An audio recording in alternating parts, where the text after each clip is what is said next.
Partially closing the UNM Albuquerque campus, benefiting our community with safer practices. Hello everyone, my name is Hannah Keese. I'm a sophomore at the University of New Mexico and a second-year resident at Casas del Rio, a student housing building on campus.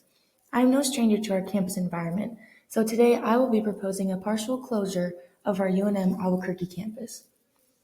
We know that UNM is ranked the 8th most dangerous university and campus in the nation.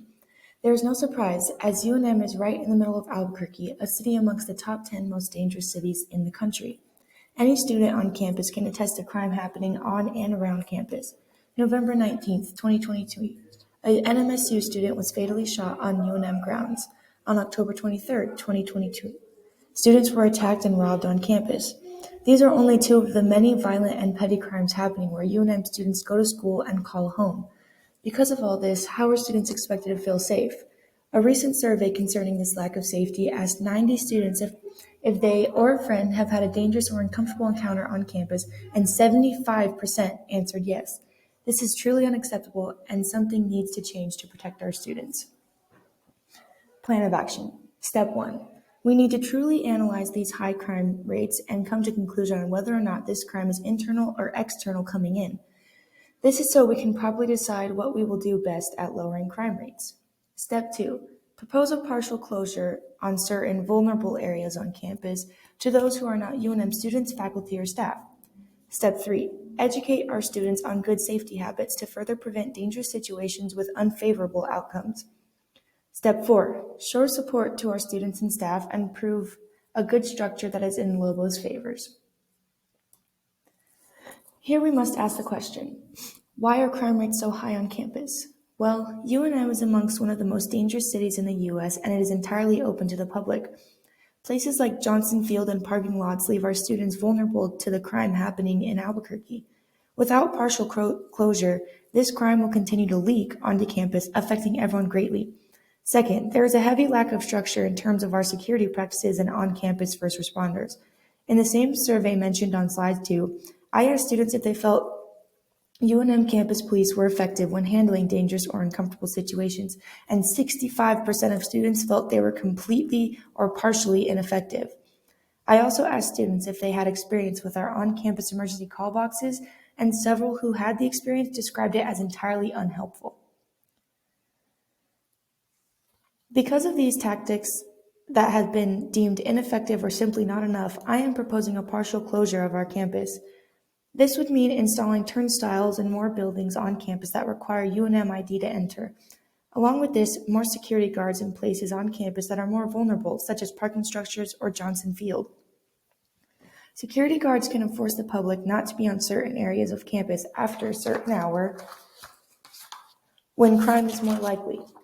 Lastly, we need 24-hour responders who specialize in areas such as emergency call boxes to ensure an appropriate response time to students or staff who are in dangerous or uncomfortable situations.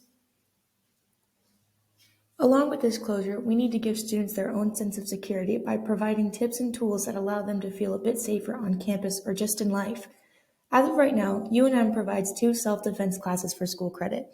While this is great, this is not enough to work with more students' busy schedules.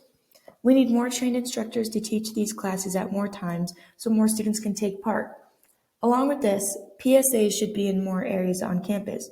Gentle reminders can be very helpful when placed right. For example, a sign in the parking lot or structure about being aware and avoiding walking alone. Lastly, the crimes that have happened on campus are more than any student should have to deal with. We need proper, accessible support for our students and staff who have been affected by traumatic experiences or just the feeling of anxiety on campus. Students should never have to feel like they are in this alone. We at UNM should preach a great sense of community and support. Reassurance from our peers, professors, and staff of this can go a long way emotionally. However, reassurance is nothing if we don't show up.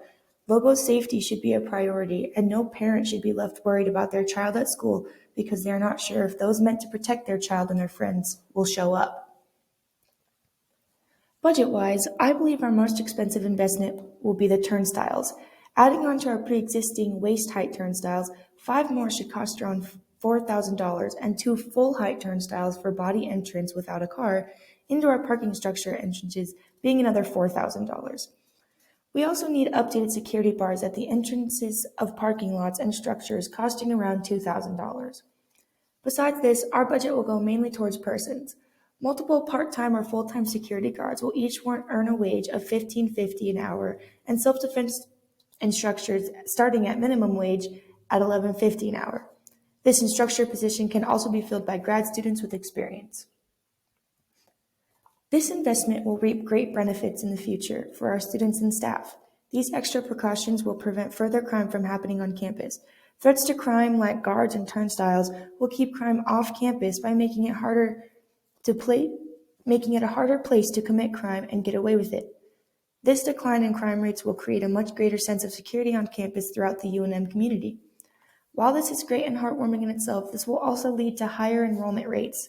Students will want to learn and thrive at UNM, and parents and guardians will be less worried about sending their loved ones to Albuquerque. Students will be more comfortable living here and encourage them to graduate with ease. Our Lobel community is a wonderful one, but this crime and sense of danger is keeping our community from thriving. Our community's safety should be a priority, as we cannot be expected to learn, thrive, grow, and graduate in constant fear. This is our home. It's time we feel